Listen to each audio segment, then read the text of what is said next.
Émouvante retrouvaille à l'aéroport de Villacoublay entre les 4 journalistes français de retour de Syrie et leurs proches.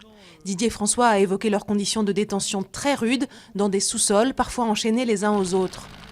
Les 4 hommes étaient détenus par l'État islamique en Irak et au Levant, le plus radical des groupes djihadistes en Syrie, et certains de leurs geôliers parlaient français. Une fusillade dans l'est de l'Ukraine attise encore les tensions entre Kiev et Moscou. 5 personnes, dont 3 militants pro-russes, ont été tuées dans la nuit de samedi à dimanche. Le maire autoproclamé de Slaviansk a appelé Vladimir Poutine à envoyer des troupes pour protéger la population locale.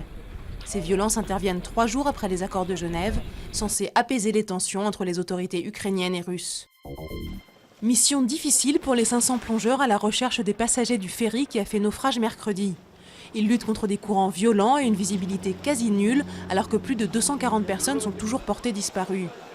Les proches des passagers, qui campent dans un gymnase à proximité, ont commencé à identifier les quelques corps repêchés.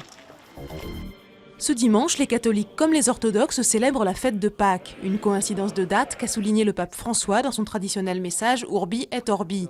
Il a appelé à la pacification par le dialogue en Ukraine, mais aussi en Syrie, en Centrafrique et au Soudan du Sud. À l'époque, il n'y avait pas de smartphone et un certain Mario était sur le point de devenir le plombier le plus célèbre du monde.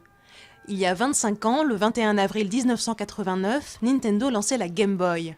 La première console de jeux vidéo de poche à cartouches interchangeables a connu un succès planétaire et ouvert la voie aux jeux vidéo portables d'aujourd'hui.